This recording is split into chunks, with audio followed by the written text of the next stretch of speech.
Hello students, मैं Sanjay Kant sir और हम आज स्टार्ट करने वाले हैं 12th क्लास की केमिस्ट्री। 12th क्लास की केमिस्ट्री को में हम स्टार्ट करेंगे सॉल्यूशन चैप्टर। सॉल्यूशन चैप्टर हम इसलिए स्टार्ट करने वाले हैं क्योंकि सॉल्यूशन चैप्टर में कुछ बेसिक टर्म्स जो हैं वो आप 11th में ऑलरेडी पढ़ के आते हैं, नहीं भी पढ़ के आते हैं तो हम उनको एक बार यहाँ पे भी रिपीट कराते हैं। ठीक है, तो देखो सॉल्यूशन चैप्टर में आपको जो टर्म्स पढ़ने हैं, जो टॉपिक पढ़नी है, सबसे पहला आपको पढ़ने हैं कंसंट्रेशन टर्म। जैसे आप जानते हैं W/W परसेंटेज, B परसेंटेज, है ना, मोलैलिटी, मोलरिटी, कई सारे हैं, मोल फ्रैक्शन। ठीक है, इसके बाद हम पढ़ेंगे सॉल्युबिलिटी। सॉल्युबिलिटी क्या है? सॉलिड और सॉल्वेंट की आपस में सॉल्युबिलिटी कैसे मिक्सअप होते हैं आपस में एक दूसरे में, और उनके लिए पढ़ते हैं हेनरी लॉ। हेनरी लॉ दो टाइप के, हेनरी लॉ और एक मॉडर्न हेनरी लॉ। फिर हम थर्ड पॉइंट पे आते हैं वेपर प्रेशर। वेपर प्रेशर समझते हैं, उसके बाद हम समझते हैं इसमें एक और टर्म कंडेंसेशन।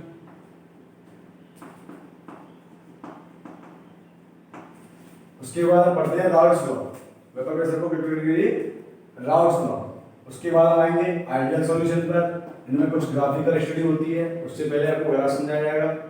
उसके बाद आते हैं relative lowering in vapour pressure. ये राउल्ट लॉ की दूसरी फॉर्म होती है। उसके बाद आते हैं एलिवेशन एंड बॉइलिंग पॉइंट। ये बॉइलिंग पॉइंट लिखा है, और डिप्रेशन एंड फीलिंग पॉइंट। इन दोनों के बाद कुछ न्यूमेरिकल्स पढ़ते हैं। उसके बाद आते हैं लास्ट ऑस्मोटिक प्रेशर। तो लेट्स स्टार्ट करते हैं हम आज। सबसे पहला टॉपिक अपना कंसंट्रेशन टर्म। ठीक है,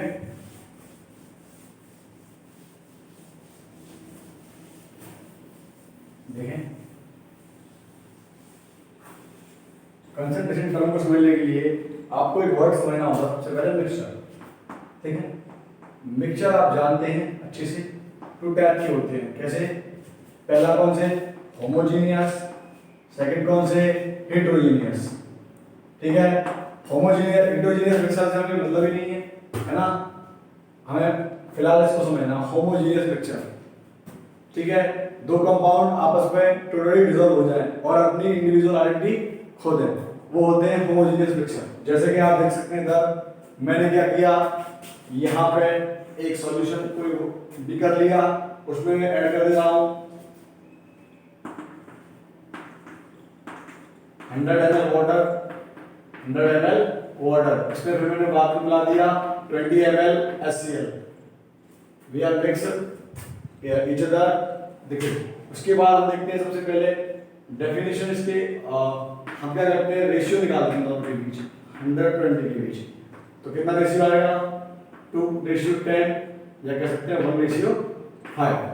तो आप देख सकते हैं हमेशा क्या रहता है, अगर मिक्सचर होमोजेनियस मिक्सचर है, आप सॉल्यूशन के किसी भी पार्ट में, चाहे आप इस वाले पार्ट में चेक कर लें, चाहे आप इस वाले पार्ट में चेक कर लें, जितना बनता सॉल्यूशन कितना बनेगा, 120 ग्राम। कितना बनेगा? 120 ग्राम होमोजेनियस मिक्सचर तैयार होगा। इसमें क्या रहता है, आप टोटल जहां भी चेक करेंगे मिक्सचर में रेशियो कैसा रहेगा, 1:5 का। जिस रेशियो में आपने मिक्स किया है वो रेशियो उतना ही रहता है, चाहे आप उसका 10 ml चेक कर लें, चाहे पूरा पार्ट चेक करें, चाहे आधा पार्ट चेक करें। ठीक है, और होमोजेनियस जो मिक्सचर होते हैं इनको नाम दे दिया जाता है क्या? होमोजेनियस मिक्सचर को नाम दे दिया जाता है सॉल्यूशन। क्या नाम दे दिया जाता है? सॉल्यूशन। सॉल्यूशन किससे बनता है? सॉल्यूशन दो पार्ट से बनता है। पहला पार्ट कौन सा होता है? सॉल्यूट, और सेकंड पार्ट सॉल्वेंट। देखिए, सॉल्यूशन जो है सॉल्यूट और सॉल्वेंट दो पार्ट से मिलकर बनता है। इसके दो कंपोनेंट हैं, है ना। देखिए, सबसे पहला ये दो कंपोनेंट जो है, ऐसा नहीं है सॉल्यूशन में दो ही कंपोनेंट होते हैं, मे बी 3-4, है ना, पर जनरल केस और इन प्रिंसिपल केस में ये रहता है सॉल्वेंट सिंगल रहता है और सॉल्यूट डबल या ट्रिपल हो सकते हैं।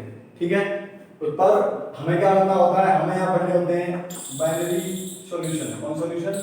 Binary solution. ठीक है, और बाइनरी सॉल्यूशन कैसे होते हैं, जिसमें दो कंपोनेंट होते हैं। एक कंपोनेंट का नाम क्या होता है? सॉल्यूट, और सेकंड कंपोनेंट का नाम देते हैं हम सॉल्वेंट। ठीक है, देखिए सॉल्यूट और सॉल्वेंट में क्या रहता है, मैं इनकी डेफिनेशन लिखूं तो यहाँ लिख सकते हैं the component which is present in smaller amount,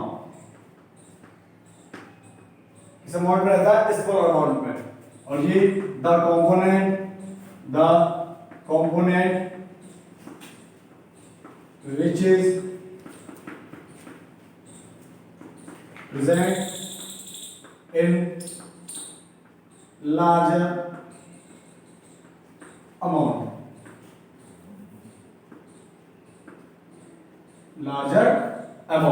ठीक है। जैसे हम समझते हैं, यहां स्पेस देंगे, यहां लिखते हैं थोड़ा सा ये साफ करके,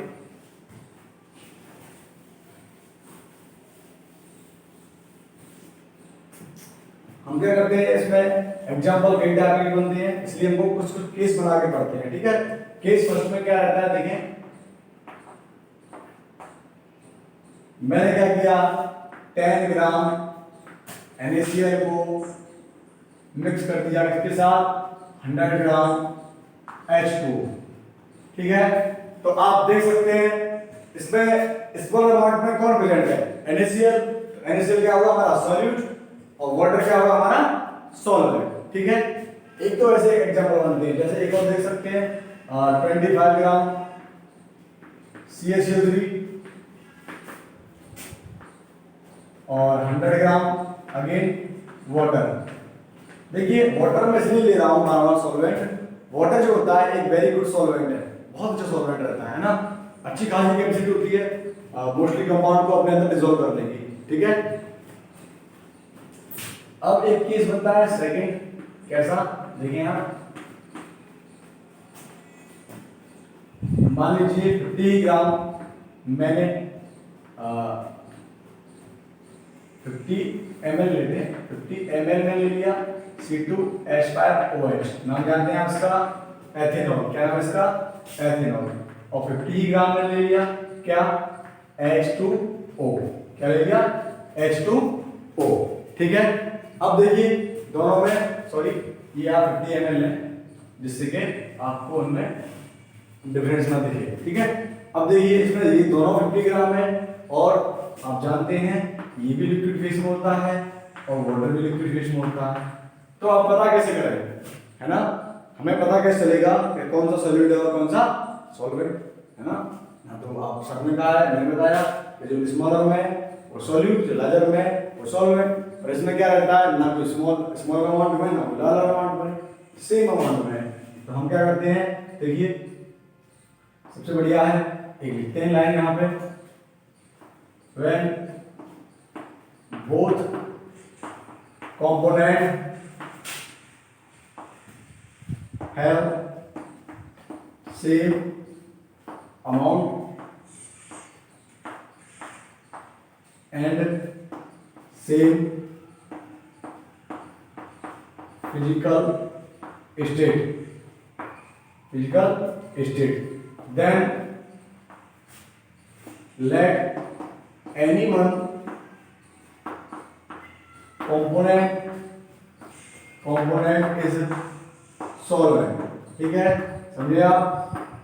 अगर फिजिकल स्टेट और अमाउंट सेम दिया है तो आप क्या कर सकते हैं, दोनों में से किसी कंपोनेंट को आप सॉल्वेंट मान सकते हैं, ठीक है, चाहे आप एथेनॉल को सॉल्वेंट माने, चाहे वाटर को सॉल्वेंट माने, ठीक है। इस टाइप के एग्जांपल बनते हैं, इस टाइप के एग्जांपल बनते हैं, क्वेश्चन सामने आता है। एक और केस बनता है ये वाला, देखते हैं जब अमाउंट लगा हुआ है कैसा होता है, जैसे मान लो 100 ml C2H5OH और 100 ग्राम NaCl, क्या ले लिया, 100 ग्राम NaCl, ठीक है। अब देखने में तो एक सारा का अमाउंट, पर आपको बता दूंगा एक चीज, अगर फिजिकल स्टेट डिफरेंट हो, फिजिकल वह लिखे हैं, when physical state different and amount approx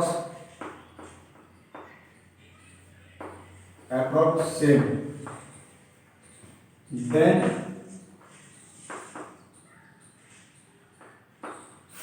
that the, यहां पर नहीं आएगा, सॉरी एक काम करते हैं, इसे यहाँ पे डाल देते हैं, इसे यहाँ पे डाल देते हैं, ये छोटा जगह स्पेस कम पड़ जाएगा, ठीक है। ये सब मैं डाल देता हूँ, मैं ये बता चुका हूँ पहले, ठीक है। केस थोड़ा भी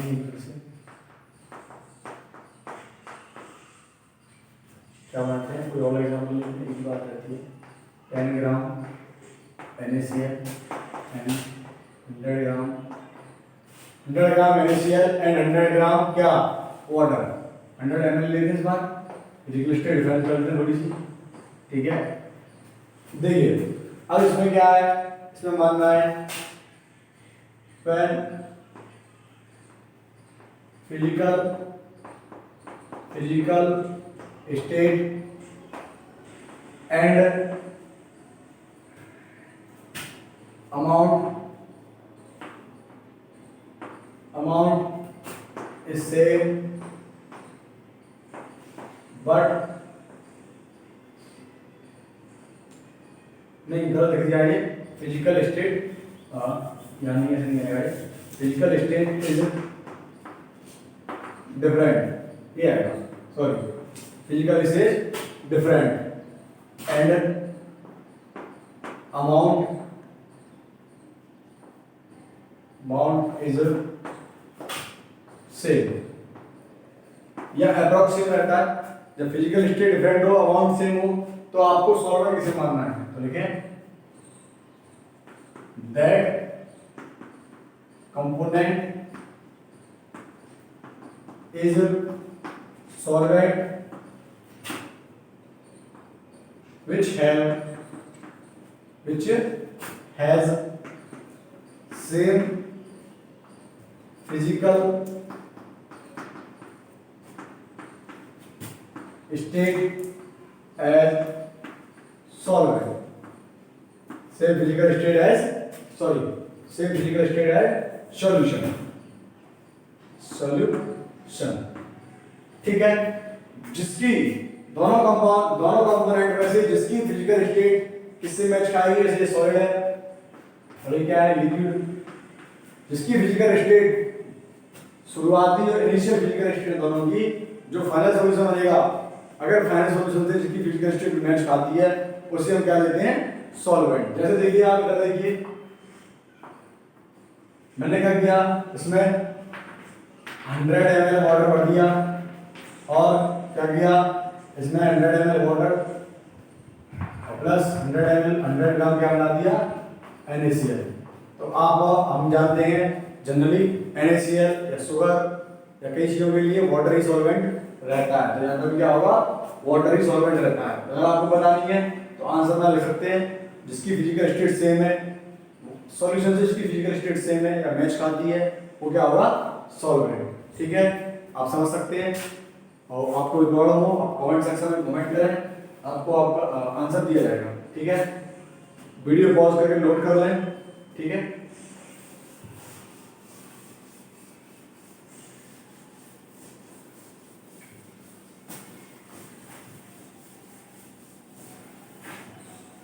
इसके बाद हम स्टार्ट करते हैं कॉन्सेंट्रेशन टर्म। सबसे पहला होता है W/W परसेंटेज, या कहते हैं वेट बाय वेट परसेंटेज। तो देखें डेफिनेशन क्या है, mass of solute present in 100 gram of solution, 100 gram of solution, ठीक है। 100 ग्राम ऑफ सॉल्यूशन हमने प्रेजेंट किया। अब देखिए आप फॉर्मूला कैसे बनाएंगे, W/W परसेंटेज, ठीक है। एक तो फॉर्मूला आप इस तरीके से बना सकते हैं कि मास ऑफ सॉल्यूट इसमें प्रेजेंट है, मास ऑफ सॉल्यूशन में कितने ग्राम में सॉल्यूशन किए में, 100 ग्राम में, कितने ग्राम में, 100 ग्राम में। ये फॉर्मूला हो जाता है ये फॉर्मूला हम आप पढ़ सकते हैं। अगर इसके अलावा आप चाहें तो एक तरीके से और बना सकते हैं। मान लीजिए सॉल्यूशन में मास ऑफ सॉल्यूशन में, इसमें मास ऑफ सॉल्यूशन में प्रेजेंट है क्या, सॉल्यूट कितना प्रेजेंट होगा, है ना। देख सकते हैं यहाँ पे mass of solute, mass of solute, ठीक है। तो 1 ग्राम में कितना रहेगा, mass of solute, mass of solute upon mass of solution. 100 कितना रहेगा, डेरिवेशन 100 ग्राम की बात करती है, तो mass of solute upon mass of solution into 100, ठीक है। आप इस तरीके से फॉर्मूला बना सकते हैं। दोनों में से आप जो चाहे नोट कर लें, मैं नीचे वाले को हटा देता हूँ, ठीक है। अब हम क्वेश्चन देखते हैं, इसके क्वेश्चन स्टार्ट किए होंगे, इनके छोटे क्वेश्चन है, बहुत बेसिक टॉपिक है, 11th में पढ़ाया जाता है, फिर भी हम देख लेते हैं। एग्जाम्पल देखते हैं। मैंने क्या किया, 10 ग्राम CaCl2 मिक्स कर दिया 100 ग्राम H2 के साथ। तो आप जानते हैं इसको अमाउंट में कौन है, ये।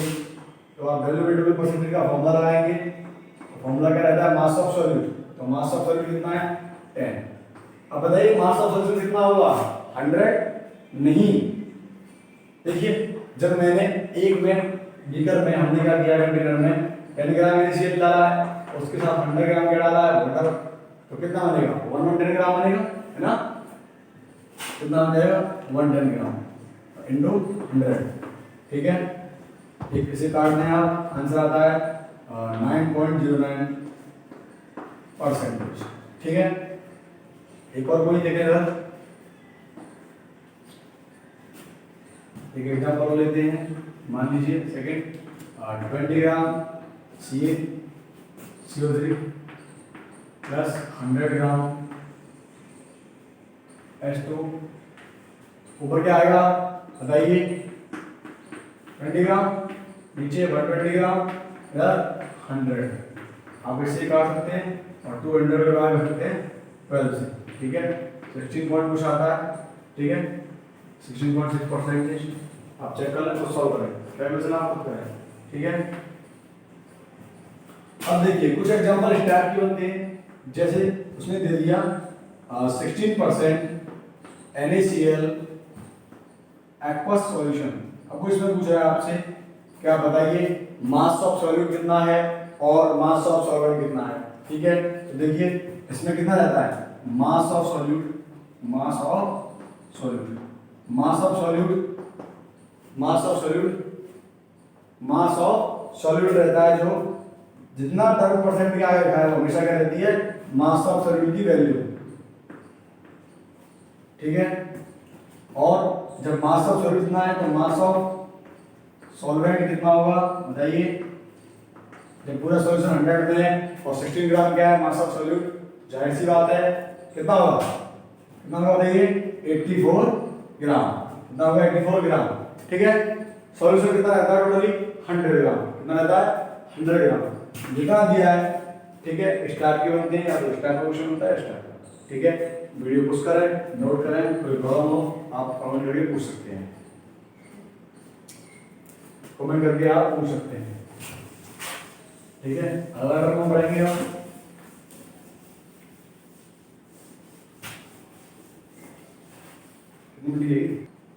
हाँ तो देखें सेकंड टर्म क्या रहता है हमारा, B/B परसेंटेज या वॉल्यूम परसेंटेज। डेफिनेशन क्या है, volume of solute, volume of solute present in 100 ml of water, 100 ml of solution, 100 ml of solution, ठीक है। देखिए आपको एक प्रॉब्लम फेस करनी होती है, कोई प्रॉब्लम फेस करती है, आप कुछ टर्म समझ नहीं पाते हैं, आप कमेंट कर सकते हैं, हम आपको रीडिंग में या फिर वीडियो बना के भी आपको सेटिस्फाई कर सकते हैं। ठीक है, आपके वैल्यूएबल पेमेंट हमारे लिए बहुत इंपॉर्टेंट है ना, जैसे दुकानदार के लिए कस्टमर इंपॉर्टेंट रहता है। ठीक है, फॉर्मूला कैसे बनेगा, बी अपॉन बी परसेंट, तो mass of solute volume of solute बोला ऊपर, तो क्या लेंगे वॉल्यूम सॉल्यूट और नीचे volume of solution multiply by 100। ये फॉर्मूला आपको तैयार हो जाता है। इसके भी देखते हैं क्वेश्चन दोनों टाइप के, पहले देख लेते हैं कुछ इस टाइप के। 70% HCl का एक्वस सॉल्यूशन दिया है, क्या दिया है एक्वस सॉल्यूशन, पूछा है मास ऑफ सॉल्यूट बताइए, तो आप सॉरी वॉल्यूम ऑफ सॉल्यूट, बार-बार मास निकल जाता है। ठीक है, तो आप सॉल्यूशन इस पे लिखें, क्या होगा वॉल्यूम ऑफ सॉल्यूट की सॉल्यूट कितना होगा, वॉल्यूम ऑफ क्या करते हैं वॉल्यूम ऑफ सॉल्यूट कितना होगा 70 ml, कितना होगा 70 ml, और वॉल्यूम ऑफ सॉल्वेंट कितना होगा, जब पूरा सॉल्यूशन 100 ml प्रेजेंट है और 70 ml क्या हो गया सॉल्यूट, ये कितना होगा 83 ml, सॉल्यूशन कितना रहता है 100 ml। ठीक है, क्लियर है। Another example of this topic 20 ml HCl लेते हैं, आप ये कहोगे सर HCl की शुरुआत अलग लेते हैं, मतलब इस बार HCl लेते हैं और 100 ml अगेन क्या लेते हैं हम और। ठीक है, देन फाइंड एंड कैलकुलेट। ठीक है, तो सॉलिड का मास के वॉल्यूम कितना है 20, सॉलिड का वॉल्यूम 20 है, स्मॉल अमाउंट में है तो सॉलिड लेंगे इसे और दोनों का ऐड करके कितना हो जाएगा 120। ठीक है, बाई मल्टीप्लाई बाय 100 कितना आ जाता है 200 बाई 12, तो आप देख लें कितना भी आंसर आता है हम निकाल सकते हैं। ठीक है, 16.66% कुछ आता है। ठीक है, आप एक टॉपिक सॉल्व कर सकते हैं खुद से। ठीक है, वीडियो पुश करें, नोट करें। अगला रहता है हमारा टर्म, इसी में देख लेते हैं, इसी में चेंज करना थोड़ा सा W परसेंट, अगर रहता है W upon V percent, mass of solute present in 100 ml of solution, तो यहाँ लिखना है मास ऑफ सॉल्यूट W लिख देता हूँ। ठीक है, और यहाँ भी मैं क्या कर देता हूँ W। ठीक है, एग्जांपल ले लेते हैं, इतना भी हमें टाइम की करनी है और ना तो टाइम तो लगाना पड़ेगा आपको। ठीक है, इजी टर्म है, इनके बाद हम पढ़ाएंगे मोल फ्रैक्शन। एग्जांपल देखते हैं कोई भी। ठीक है, तो देखिए मैंने बोला 20% V upon V, W upon V, Na2CO3, ये बार बार छोड़ा हो जाता है, CO3 एक्वस सॉल्यूशन। तो देखिए आप एक बात ध्यान रखिए, हमेशा जो परसेंट के आगे वो मास ऑफ सॉल्यूट होता है या फिर वॉल्यूम ऑफ सॉल्यूट रहता है ना, टर्म के अकॉर्डिंग, इनके अकॉर्डिंग सॉल्यूट कितना रहता है 20 ग्राम, और इसमें सॉल्वेंट को आप फाइंड नहीं कर सकते। हाँ, कब कर सकते हैं, जब आपको सॉल्यूशन की डेंसिटी दी हो। ठीक है, डेंसिटी दी हो, वो भी एक केस ले लेंगे। ठीक है, अब देखिए और वॉल्यूम कितना होगा, वॉल्यूम ऑफ सॉल्यूशन कितना होगा, वॉल्यूम ऑफ सॉल्यूशन कितना होगा बताइए 100 ml कितना रहता है 100 ml। ठीक है, इसके जो बेसिक क्वेश्चन है वो बनते नहीं है। क्यों नहीं बनते हैं, क्यों नहीं बनते हैं, क्यों नहीं बनते हैं, देखिए हम अगर निकालते हैं, मैं 20 ग्राम को मिलाया, तो देखिए इनके दूसरे टाइप के एग्जांपल नहीं बनते हैं क्वेश्चन, जैसे हमें भी आता तो कुछ है नहीं। ऐसे मान लो मैं 20 ग्राम क्या ले लिया, 20 ग्राम वैल्यू मान ली NaCl, और फिर से 100 ग्राम 100 ml लेते हैं, 100 ml लेना पड़ेगा H2, और सब तो H2 के पीछे पड़े H2 लिखते आ रहा है। देखिए ऐसा H2 इसलिए लिखता हूँ बार बार, H2 जो है एक अच्छा सॉल्वेंट है ना, बता सकता हूँ आपको। ठीक है, तो देखें W अपॉन V परसेंट है, उसका फाइंड करेंगे, ऊपर क्या आने वाला 20, और ये सॉल्यूशन दिया हुआ है ना। अच्छा, ये हमने एक मिस्टेक कर दी यहाँ पे, हमें यहाँ पे ऐसे लिख रहा होगा ये क्वेश्चन, यहाँ हमें थोड़ा सा चेंज करना होता है। मैं इसमें रखूँगा 20 ग्राम NaCl present in 100 ml of water, ठीक है। तो ऊपर क्या आएगा, अगर मैं इसका WBD परसेंटेज फाइंड करता हूँ तो क्या आने वाला है, सॉल्यूट 20 ग्राम, सोल्यूशन दिया हुआ 100 ml, ठीक है, इंटू बाई 100, तो ये कट जाता है, कितना रह जाता है 20% W/V, ठीक है। इस टाइप के क्वेश्चन इसके नहीं होते हैं ना, ओपन भी आएंगे आप सॉल्व कर सकते हैं, बड़ा इजी है, ठीक है। वीडियो पोस्ट करें, नोट करें, ठीक है।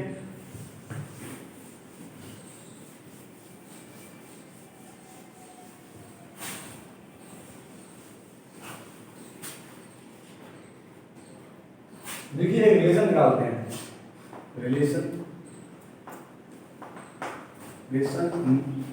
W/W percentage and W/V percentage. तो देखें ये लागत है और दिन कवर किया जाता है, और यहाँ देख लीजिए जो आवश्यकता हो जाती है, आपको पता है डेंसिटी का क्या होता है, मास अपॉन वॉल्यूम, ठीक है, ये फॉर्मूले आप जानते हैं, ठीक।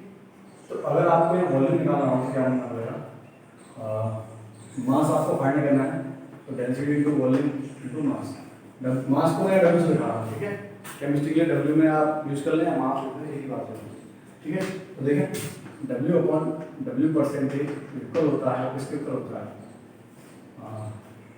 W सॉल्यूट और W सॉल्यूशन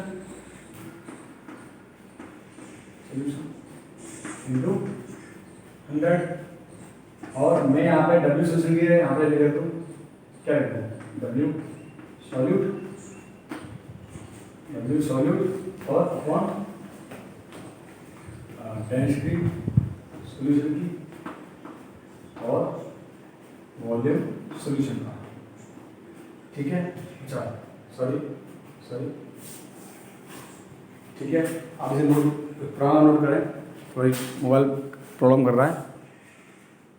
तो लिखेंगे डेंसिटी ऑफ सॉल्यूशन, ठीक है, थोड़ा लिखने में गौर करिए, इनटू वॉल्यूम ऑफ सॉल्यूशन, ठीक है, इनटू 100। और आप जानते हैं, क्या जानते हैं आप लोग, कि W सॉल्यूट अपॉन ये वाला एक टर्म है, इसके बराबर रहता है, आप जानते हैं कि इसके बराबर रहता है, बताइए। अगर मैं डेंसिटी को इधर ले आऊँ, ठीक है, मैं डेंसिटी कहाँ ले आऊँ, इधर, डेंसिटी मल्टीप्लाई कर दूँ W/W percentage into density solution, ठीक है। मैं किया डेंसिटी को उधर ले गया, और मैंने क्या किया, ये टर्म जो किसके बराबर है बताइए, W/V परसेंटेज, ये पूरा टर्म, ये पूरा टर्म, ये बात, ठीक है, ये वाला टर्म किससे होता है, W/V के बराबर। हमें क्या मिल जाता है, रिलेशन। अगर आपको वैल्यू दी है W/W परसेंटेज की, तो आप इसकी फाइंड कर सकते हैं, एक दूसरे के थ्रू आप डेंसिटी यूज करके वैल्यूओं को फाइंड कर सकते हैं, ठीक है। इनका यूज अभी नहीं, मॉडलिटी क्वेश्चन कराएंगे, तो क्वेश्चन कराएंगे, ठीक है। जैसे मान लीजिए सर एग्जांपल देख लेते हैं, तो कराए जाए, ठीक है। तो एग्जांपल लेते हैं, W/W परसेंटेज की वैल्यू जो दी है वो दी है 20%, ठीक है। और हमसे पूछा उसने डेंसिटी हमें दी है 1.2 ग्राम पर ml, ठीक है। और हमसे उसने पूछा W/V आप फाइंड करिए, ठीक है। तो देखिए W/V फाइंड करने के लिए आपको क्या करना पड़ेगा, आप W/W परसेंटेज इंटू D, ठीक है। तो कितना आएगा बताइए, 20 इंटू 1.2, ठीक है, 20 इंटू 1.2। तो आप देखिए कितना आएगा, 0 12 2 4, तो कितना आने वाला है 24%, कितना आने वाला है 24%, ठीक है। नोट कर सकते हैं आप, हमने चल के आगे बढ़ते हैं। अगला हमारा टॉपिक है वो है मोल फ्रैक्शन। क्या रहेगा हमारा टॉपिक, मोल फ्रैक्शन, ठीक है। तो देखिए